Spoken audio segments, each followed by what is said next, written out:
감사합니다. 오늘 본문에 나오는 이 한 사람은 정말 대단한 사람입니다. 왜냐하면 성경에 보면 이런 사람이 없습니다.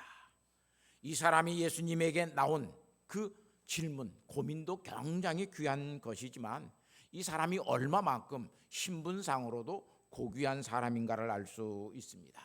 그런 사람이 예수님에게 나와서 선한 선생님이여 내가 무엇을 하여야 영생을 얻으리까? 어떻게 하면 내가 영생을 얻는 영생하는 삶을 살 수 있습니까? 그는 달려 나왔다라고 이야기합니다. 그리고 예수님 앞에 꿇어 앉았다라고 이야기합니다. 이런 사람 누가복음 18장 18절 이하에 보면 관리라고 이야기합니다. 아르콘이라고 하는 말인데 높은 사람, 지배자라고 하는 뜻을 가지고 있는 말입니다. 아마 그 지역에서 상당히 높은 고위 관리직에 있는 사람이었는지 모릅니다. 또 그뿐만 아니라 그는 누가복음 8장 18장 23절에 보면 큰 부자였다 이야기해요. 스토포라, 그 지역에서 가장 부유한 사람이었다. 그뿐만 아니라 그는 또한 젊은 사람, 청년이었다라고 요한복음에서는 이야기를 합니다. 그는 부자였고 그는 높은 권세를 가지고 있는 사람이었고 그뿐만 아니라 그는 젊은 사람이었습니다. 그런데 예수님께 나와서 내가 어떻게 하여야 영생을 얻으리까? 인간에게 가장 가지는 궁극적인 질문이 어떻게 하면 내가 죽지 않고 영원한 삶을 살 것인가? 그것이 인간에게 있어서 가장 궁극적인 질문 아닙니까?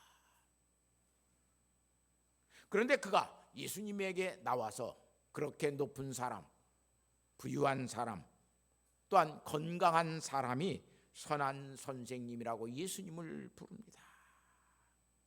대단한 일입니다. 그런데 예수님이 내가 어찌하여 나를 선하다 일컫느냐?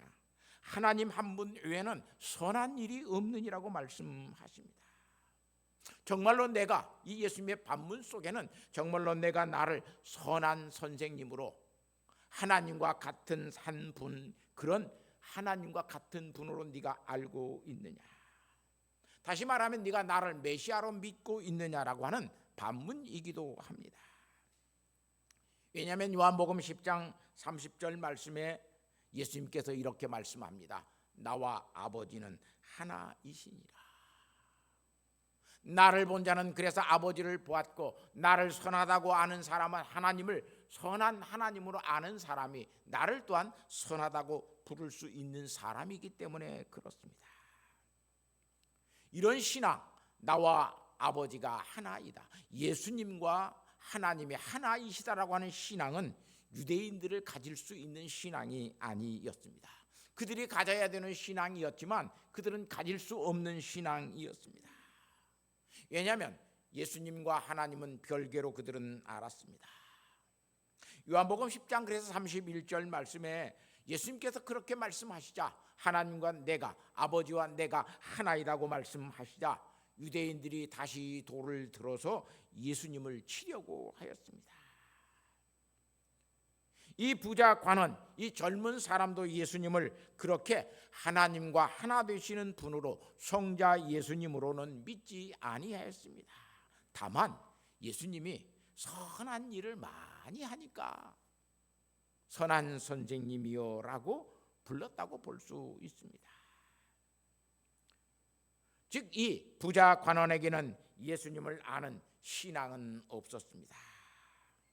예수님은 그래서 그의 신앙을 확인시키려고 하나님 한 분 외에는 선한 이가 없느니라. 그런데 네가 어찌하여 나를 선한 선생님이라고 부르고 있느냐? 사랑하는 성도 여러분, 우리가 하나님을 부르는 하나님의 호칭이 하나님에 대한 이해, 하나님에 대한 깊은 생각, 하나님을 사랑하지 않고 부를 때가 얼마나 많이 있습니까?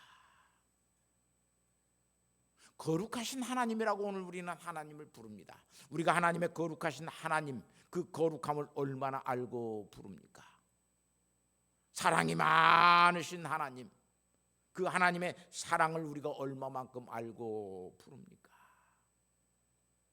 선한 선생님이라고 예수님을 부르고 있는 이 젊은 관원도 선하다고 하는 것이 사실은 무엇인지를 잘 모르고 부르고 있습니다. 그런데도 그에게 귀한 것은 영생에 대한 고민이 있었다라고 하는 말입니다.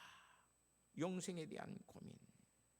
그에게는 신앙적인 고민이 있었습니다.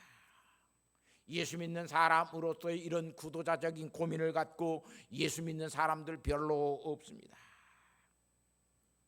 성경에 봐도 이런 영생에 관한 질문을 가지고 예수님에게 나온 사람들이 없습니다.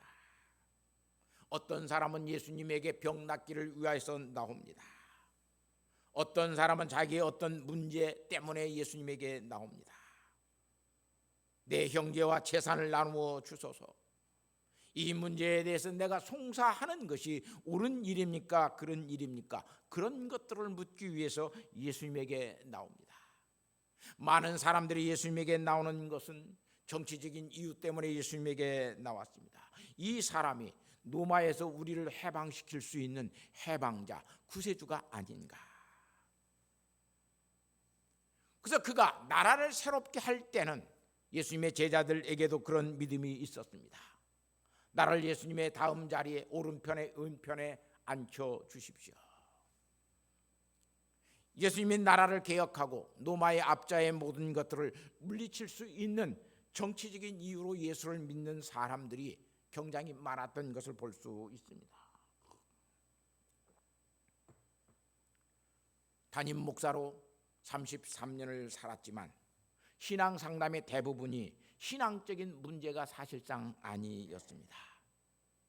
목사님, 내가 이런 사업을 하면 이 사업이 잘 되겠습니까? 안 되겠습니까? 내가 어떤 직업을 가져야 되겠습니까? 내가 누구와 결혼하는 것이 옳은 일입니까? 내 삶에 이런저런 문제가 있는데 이것저것 이런 것 어떻게 내가 해결해야 되는지 목사님 알고 있으면 대답해 주십시오. 그런 상담, 그런 고민들이 성도들에게 많았지.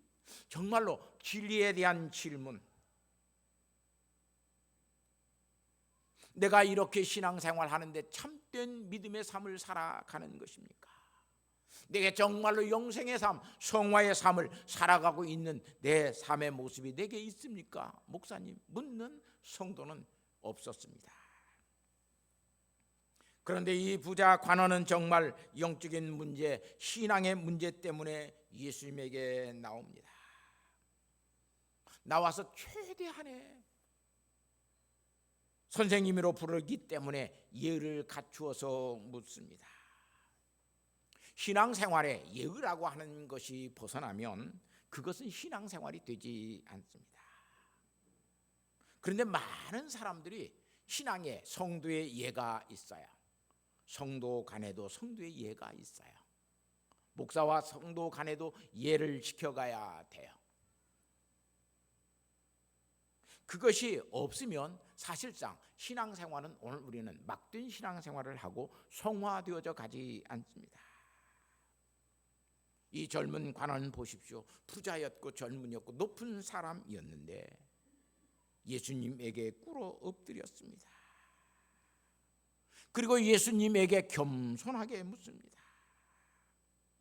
우리 주변에 보면 별것도 아닌 것들을 갖고 물으면서도 얼마나 교만스럽게 건방지게 묻는 사람들이 얼마나 많은지 몰라요. 테스트하기 위해서 물어요. 목사님은 알고 있어요 그거? 그건 그 사람의 인격의 문제이지 사실상 신앙이 있으면 그렇게 물을 수가 없습니다.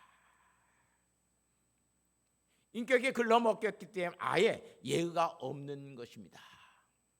정말로 하나님을 아는 사람은 먼저 교양적인 신앙의 생활을 하고 살아갑니다. 같은 말이라도 다르고 다르다라고 하지 않습니까? 좀 예의 있게 묻고 그래야 대답도 예의 있게 가요. 오직했으면 우리나라 속담에 가는 말이 고와야 오는 말이 곱다라고 그래요. 이런 신앙의 예의를 갖추어서 하나님 앞에 산다라고 하는 것 얼마나 복 있는 일인지 모릅니다. 이런 예수님은 이런 청년의 질문에 마가복음 10장 21절 말씀에 예수께서 그를 보시고 사랑하사 이르시되, 예수님이 참 사랑하는 사람이 되었습니다. 아가파오의 이 사랑, 놀라운 사랑이에요. 예수님이 그 청년을 아가파오, 아가페의 사랑으로 그를 사랑하셨다라고 이야기해요. 무조건적인 사랑입니다. 예수님에게 영생의 질문을 묻고 있는 이 사람에게 예수님은 사랑하시고 사랑으로 대답하십니다. 그의 고민과 그의 정신이 너무나 사랑스러웠습니다. 그래서 이 아가페의 사랑을 신적인 사랑이라고 이야기합니다. 아가페의 사랑, 그렇게 사랑하는 동사적인 사랑을 아가파오라고 헬라 사람들은 이야기합니다. 그래서 이 사랑을 신적인 사랑이다, 정신적인 사랑이다, 이렇게 헬라 사람들은 이해를 하였습니다. 그를 예수님께서 신앙적으로 정신적으로 사랑하시면서 그에게 대답해 주십니다. 이 청년의 질문 속에는 사실상 유대교의 신앙이 가지고 있는 신앙의 한계가 드러나 있습니다. 왜냐하면 유대인들은 행위신앙을 갖고 살았어요. 율법의 모든 것들을 다 지켜야 구원을 받는다, 영생을 얻는다라고 이야기를 합니다. 이 청년은 그래서 예수님께서 말씀합니다. 율법에 관한 것들을 이야기하니까 내가 그것은 어려서부터 다 지켰나이다. 얼마나 위대한 신앙을 가진 사람입니까? 어려서부터 지켰습니다.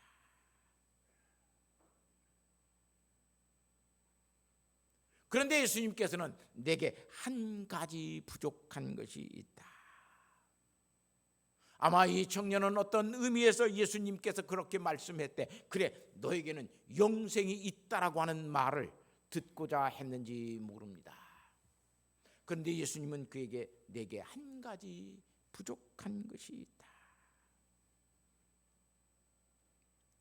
신명기 30장 15절과 16절 말씀을 보면, 보라, 내가 오늘 생명과 복과 사망과 화를 내 앞에 두었나니 곧 내가 오늘 내게 명령하여 내 하나님 여호와를 사랑하고 그 모든 길로 행하여 그의 명령과 규례와 법도를 지키라 하는 것이라. 그리하면 내가 생존하여 번성할 것이요 또 내 하나님 여호와께서 내게 가서 차지할 땅에서 내게 주실 복을 누릴 것임이라. 그렇게 말씀합니다. 유대인들은 율법을 온전히 지켜야만 구원을 얻는다라고 생각을 하였습니다. 그래서 그들은 하나님 앞에서 율법을 어떻게 지킬 것인가라고 하는 것을 연구하기 시작해서 미시나라고 하는 법전을 만들었습니다. 그리고 그러한 것들을 잘 지키기 위해서 탈무드라고 하는 지혜 전승집을 만들어서 가르치고 가르쳤습니다. 그런데 정말 중요한 것은 예수님께서 말씀하시는 여호와를 사랑하고 해요. 사랑하고 나면 계명이라고 하는 것들은 다 지켜질 수 있어요. 사랑하지 못하고 계명을 지키려고 할 때는 억지가 되어지고 기쁨이 없고 그것을 의무로 여기게 되니까 행복하지 않습니다. 아마 이 청년은 하나님을 사랑하는 마음으로, 이웃을 사랑하는 마음으로 그 계명들을 지켜가지 못하였으니까 영생이라고 하는 것에 대해서 굶주려 있습니다. 어려서부터 다 지켰다고 말을 하지만 그것은 하나님을 사랑하는 마음으로 지킨 것이 아니라 영생을 얻기 위한, 구원을 얻기 위한 계명으로서 그것을 지켜갑니다. 그래서 그는 선해지지 않습니다. 더욱더 하나님을 알고 영생을 누리는 삶이 무엇인지를 깨닫지도 못하고 살았습니다. 사랑하는 성도 여러분, 우리의 대사도 되는 사도 바울은 유대인과 같은 생각을 그도 가지고 있었습니다. 그래서 그는 빌립보서 3장 6절 말씀에 열심으로는 교회를 박해하고 율법의 의로는 흠이 없는 자로다. 내가 어떤 사람이냐? 하나님 앞에서 계명을 지키기 위해서 열심으로는 교회를 박해했던 사람. 이 젊은 청년처럼 어려서부터 내가 율법의 의로는 흠이 없는 자로서 살려고 노력했던 자라고 이야기합니다. 그런 그가 예수 그리스도를 만나고 예수 그리스도를 사랑하게 되자 로마서 3장 20절 말씀에 율법의 행위로는 그의 앞에 의롭다 하심을 얻을 육체가 없나니 율법의 의로는 죄를 깨달음이라고 이야기합니다. 율법으로는 죄를 깨닫는 것이지 율법이 우리를 의롭게 하는 것이 아니다. 그러면서 21절과 22절 말씀에 이제는 율법 위에 하나님의 한 의가 나타났으니 율법과 선지자들의 증거를 받은 것이라 곧 예수 그리스도를 믿음으로 말미암아 모든 믿는 자에게 미치는 하나님의 은이 차별이 없느니라. 우리에게는 율법의 의가 아닌 하나님을 사랑함으로써 오늘 우리에게 오는 하나님의 의가 덧입혀져요. 그걸 교리적으로는 칭의의 의라 이렇게 이야기해요. 하나님이 나를 사랑하고 내가 하나님을 사랑하게 될 때 우리에게 덧입혀지는 의가 있어요. 그게 뭐냐면 칭의라고 하는 의예요. 하나님이 나를 사랑하는데 내가 하나님을 사랑하지 아니하면 오늘 우리는 절대로 칭의의 의를 덧입고 살 수가 없어요.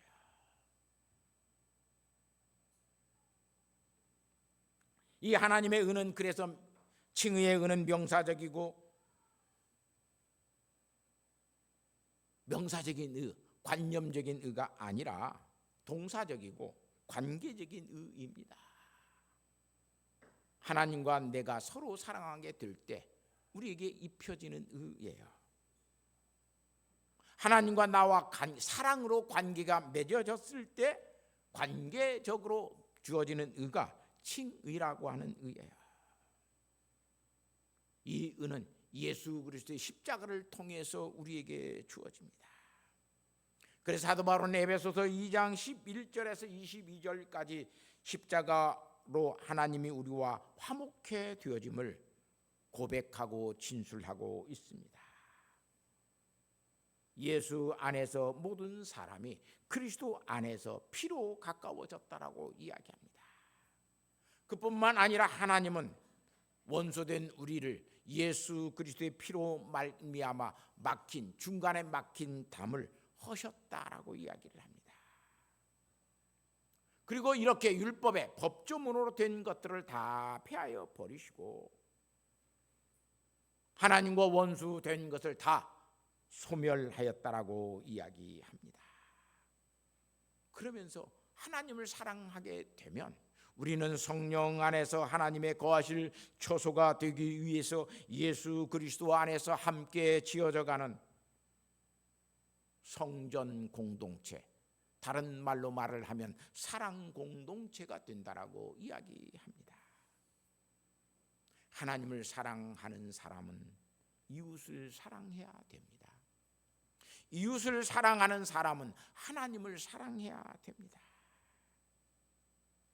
그래서 예수님은 오늘 우리에게 율법의 조항으로서의 오늘 이것을 주는 것이 아니라 마태복음 27장 22장 37절 말씀에 보니까 첫째 되는 계명은 내 마음을 다하고 목숨을 다하고 뜻을 다하여 주 너희 하나님을 사랑하라. 계명의 모든 강령, 여기에 모든 계명이 다 달려있다 이 말이에요. 하나님을 사랑하는 것, 이웃을 사랑하는 것에 다 계명이 달려있다. 사랑 없는 계명은 아무런 소용이 없다라고 하는 말이에요. 둘째 되는 계명은 내 이웃을 내 자신과 같이 사랑하라고 하시는 말씀이었습니다. 크레멘듐이라고 하는 이 강령이라고 하는 말, 거기에 다 매달려 있다는 말이에요. 하나님을 사랑하는 것과 이웃 사랑에 대해서 모든 율법은 다 매여 있어요. 그래서 사도 바울은 고린도전서 13장 13절 말씀에 그런즉 믿음, 소망, 사랑 이 세 가지는 항상 있을 것인데 그 중에 제일은 사랑이라. 사랑이 없는 소망은 거짓 소망입니다. 하나님을 사랑하지 못하는 믿음은 거짓 믿음입니다. 그렇기 때문에 사랑이 제일이라고 이야기를 합니다. 믿음이 있는데 사랑 없는 믿음 있을 수 있어요. 소망을 가지고 있는데 사랑하지 않는 소망을 가지고 있을 수 있어요. 그것은 최고가 될 수가 없어요. 그래서 많은 사람들이 사랑 없는 헌신을 합니다. 사랑 없는 존경과 사랑 없는 칭찬, 이런 것들이 오늘 우리 속에 얼마나 많이 있어요. 사랑 없이 칭찬하게 되면 말의 성찬은 되어질 수 있어도 정말로 그의 마음속에 진심은 담겨져 있지 않습니다. 다 그것은 의무요 책임으로 하는 것이지 사랑으로 하는 것은 아닙니다. 그래서 사도 바울은 고린도전서 13장 1절 말씀에 사랑이 없으면 소리나는 구리와 울리는 꽹과리가 된다라고 말하고 있습니다. 사랑하는 성도 여러분, 하나님을 사랑하고 이웃을 사랑하는 그 사랑의 믿음을 가지고 있으면 이 사랑처럼 강한 것이 없습니다. 이 사랑은 모든 고난과 아픔과 모든 것들을 이겨갈 수 있는 힘을 우리에게 줍니다. 그래서 사랑처럼 강한 것이 없습니다. 하나님을 사랑하지 못하고 살면 로마서 3장 23절 말씀에 볼 수 있듯이 모든 사람이 죄를 범하였으며 하나님의 영광에 이르지 못하더니, 하나님을 사랑하지 못하고 하는 모든 것들은 아무리 선한 것을 해도 하나님이 그것을 영광으로 받으시지 않습니다. 하나님을 사랑하는 그 믿음이 없으면 하나님의 말씀이 사실상 들리지 않습니다. 우리의 시조인 아담과 하와, 우리의 할아버지 할머니 되었던 이 사람들, 그의 마음속에 하나님 사랑하는 마음이 없으니까 사탄이 하는 말에 혹 넘어가 버립니다. 사랑이 없으면 먼저 나 자신을 생각하고 자기의 욕심을 채우려고 하는 것이 우리들의 속성이라고 하는 것을 알 수 있어요. 욕심은 그래서 우리의 사랑의 모든 것들을 죽여요. 내 욕심이 크면 내가 사랑이 없는 거예요. 그래서 이 부자 관원은 예수님의 말씀을 듣고 하나님보다 재물을 사랑하는 것이 그의 마음속에 컸어요. 부자였는데 뭐 그렇게 돈이 필요했을까? 우리에게는 그래서 다 한 가지 부족한 것들이 참 있어요. 어떤 사람은 신앙생활을 참 잘하고 모든 것을 잘해, 말을 참 함부로 해서 많은 사람들에게 상처를 줘요. 어떤 사람은 모든 것들을 잘하는데 돈에 대해서 너무 인색해서 믿음의 덕이 되지 못해요. 이 부자 청년에만 한 가지 부족한 것이 있는 것이 아니라 저와 여러분에게도 딱 한 가지 부족한 것이 있어요. 그 한 가지 부족한 것 때문에 오늘 우리는 신앙생활에 시험 들 때가 많습니다. 예수님은 그에게 그렇게 말씀합니다. 재물이 있는 자는 하나님 나라에 들어가기가 심히 어렵도다. 23절 말씀이에요. 디스콜리스라고 하는 말, 어렵도다라고 하는 말, 매우 적은 곤란한 일이다.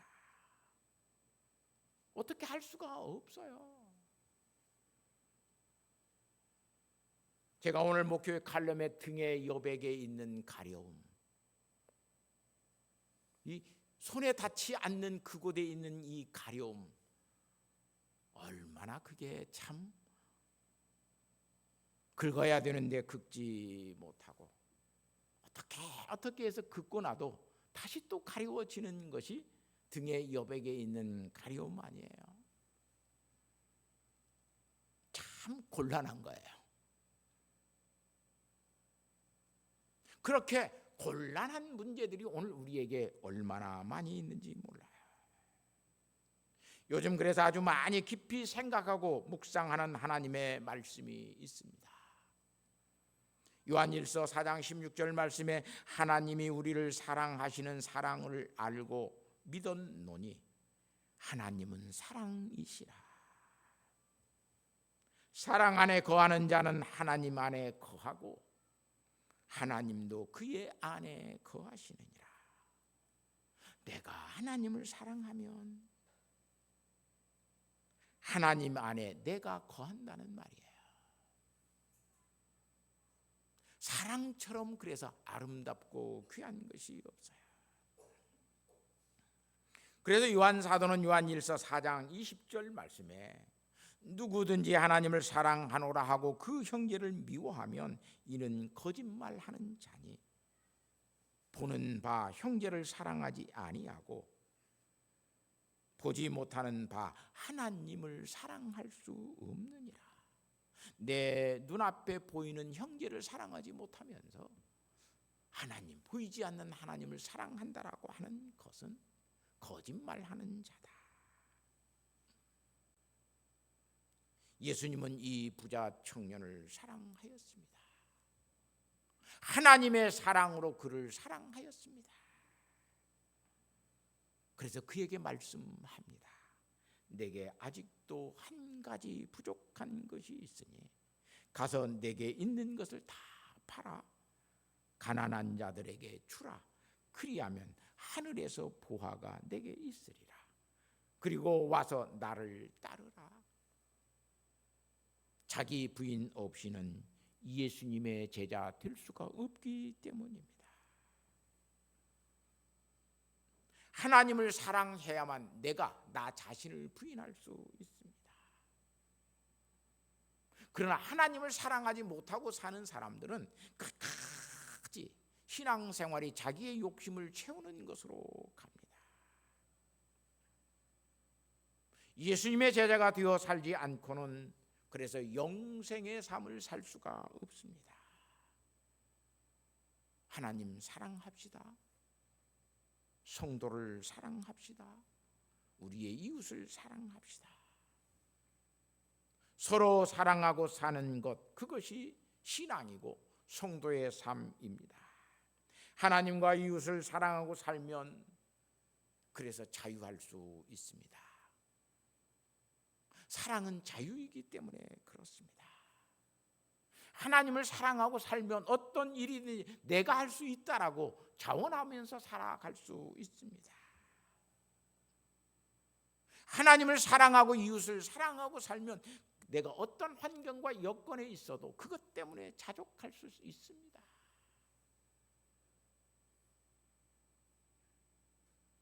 계명과 교리를 지키는 것이 신앙이 아니라 하나님을 사랑하고 이웃을 사랑하는 삶을 살아가는 것이 신앙이요, 그것이 성도의 삶이요, 그것이 예수님의 제자된 삶을 살아가는 우리의 모습인 것을 깨닫기를 바랍니다. 내 몸과 같이 아끼며 사랑하는 우리 성도들 되시기를 바랍니다. 성도들끼리 서로 내 몸같이 아껴주는, 그렇게 믿음으로 사는 성도가 되어야 우리의 마음속에 미움의 말도 사라지게 되고 감정의 말도 사라지게 되고 서로 사랑하는 말 속에는 그래서 오해가 생기지 않습니다. 사랑하는 성도 여러분, 계명만 지키는 것, 율법적인 신앙만 하는 것, 주일날 와서 예배드리고 바로 나가면서 옆 사람에게 미운 말, 나쁜 말, 감정의 말, 사랑의 말 하지 못하고 그냥 나가는 그런 말을 내뱉고 가는 것은 불교 말로 공연불 드리는 것입니다. 끝까지 우리 성도들끼리 사랑하고 예수님을 사랑하고 그 사랑의 인격으로 서로 보듬으면서 하나님의 나라를 이루어가는 효성의 성도들 되시기를 예수님의 이름으로 부탁하고 축복합니다. 하나님 아버지 감사합니다. 하나님을 사랑하고 성도를 사랑하고 아버지 하나님 그렇게 복음을 전할 수 있는 교회와 효성의 성도들 되게 하옵소서. 교회에 와서 내 욕심 채우기 위해서 신앙생활하지 않는 사람들 되게 하여 주시고 말과 행동이 믿음의 덕, 그 사랑의 모든 것들을 나타낼 수 있는 귀한 성도들 되게 하여 주셔서 하나님께 영광이 되어지고 어디에 가서든지 복음을 증거하는 전도자의 향기가 될 수 있도록 은혜와 은총을 베풀어 주옵소서. 서로 사랑하는 귀한 신앙의 공동체, 그 말씀의 공동체를 만들어가는 효성교회 위에 우리 성도들 속에 늘 함께하여 주셔서 하나님의 영광이 되는 귀한 믿음의 교회 성도들 되게 하옵소서. 예수님의 거룩하신 이름으로 기도하옵나이다. 아멘. 우리